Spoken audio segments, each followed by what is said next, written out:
بسم اللہ الرحمن الرحیم۔ قرآن مجید پر اعتراضات کے حوالے سے مستشرقین کا ایک اعتراض یہ ہے کہ اللہ تعالیٰ نے فرعون کے بارے میں دو متضاد بیانات دیے ہیں۔ ایک جگہ یہ کہا ہے کہ فَالْيَوْمَ نُنَجِّيكَ بِبَدْنِكَ، آج میں تیرے جسم کو تمہارے جسم میں بچا لوں گا، اور دوسری جگہ یہ میں انگلش ٹرانسلیشن کے پہلو سے کر رہا ہوں کیونکہ وہاں جو انہوں نے ٹرانسلیشن کوٹ کی ہے وہ یہ کہ تمہیں میں تمہارے جسم میں بچا لوں گا، اور دوسری جگہ اللہ تعالیٰ کہتے ہیں کہ میں نے اس کو غرق کر دیا۔ یہ بہت سارے مقامات پہ اللہ تعالیٰ نے کہا ہے، تو یہ ان کے نزدیک تضاد پیدا ہو گیا ہے۔ اس تضاد کی وجہ بھی غالباً انگلش ٹرانسلیشن ہے۔ ننجی کا بے بدنی کا مطلب ہے کہ آج ہم تمہارے جسم کو بچا لیں گے۔ یہ بے جو ہے ننجی کا بے بدنک، یہ بے پریپوزیشن ہے، اس کے معنی میں بچانے، بدن میں بچانے کے نہیں ہیں۔ انگلش ٹرانسلیٹرز نے کر دیا کہ we will save you, protect you in your body. یہ ترجمہ صحیح نہیں ہے، اصل میں ہے ہم تمہارے جسم کو بچا لیں گے۔ تو یہ اعتراض غالباً اسی انگریزی ترجمے کی وجہ سے پیدا ہوا۔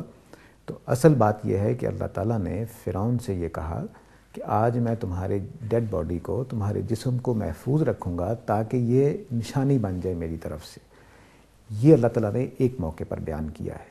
باقی اللہ تعالیٰ نے کہا ہے غرق ہوا، غرق کیا میں نے، تو وہ واضح طور پر بات ہے۔ تو جسم کو بچانا ایک الگ تصور ہے اور غرق کر دینا ایک الگ تصور ہے، یہ تضاد نہیں پیدا ہوتا۔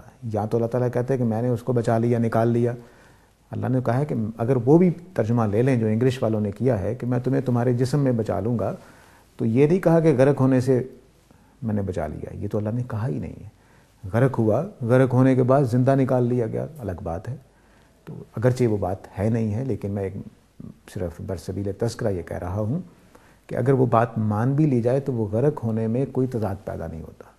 اللہ تعالیٰ نے غرق کیا، غرق کرنے کے بعد اس کو نکال لیا ہوگا، تو اس میں کوئی مسئلہ نہیں ہے۔ لیکن اصل بات دوبارہ دہرا دوں کہ اصل بات یہ ہے کہ اللہ تعالیٰ نے یہ کہا کہ آج میں تمہیں غرق کر رہا ہوں، تمہارا جسم بچا لوں گا تاکہ یہ آئندہ آنے والے لوگوں کے لیے نشانی رہے۔ اور اللہ کا شکر ہے کہ کئی سو سال کے بعد، بلکہ ہزاروں سال کہنا چاہیے، 1000-1500 سال کے بعد اللہ تعالیٰ نے فرعون کے اس جسم کو نکال کر ہمارے سامنے پیش کر دیا، اور اس وقت وہ مصر کے عجائب خانے میں محفوظ ہے، اور اس کو حفاظت کے لیے ایک دستہ متعین کیا گیا ہے جو دیکھتا رہتا ہے کہ اس کو پھپھوندی تو نہیں لگ گئی، کوئی جراثیم تو نہیں لگ گئے۔ تو یہ اللہ تعالیٰ نے اپنی علامت کے طور پر ایک انسان کو غرق کیا، لیکن اس کو محفوظ کر لیا، اس کے جسم کو، تاکہ وہ آئندہ آنے والی نسلوں کے لیے اس بات کی یادگیری رہے کہ ایک رسول آیا تھا جس نے اس طاقتور حکمران کے مقابلے میں اپنے خدا کے کلمے کو بلند کیا تھا، اور وہ کامیاب ہوا تھا، اور یہ مضبوط ترین بادشاہ، جابر ترین بادشاہ کس طرح سے دریا میں غرق کیا گیا تھا۔ یہ اس بات کی نشانی ہے، اور یہ نشانی اب تک قیامت رہے گی، اور ایسا ہی قرآن مجید میں بیان کیا گیا ہے۔ امید ہے کہ یہ اعتراض بھی رفع ہو گیا ہوگا۔ اجازت دیجیے، اگلی نشست تک کے لیے خدا حافظ۔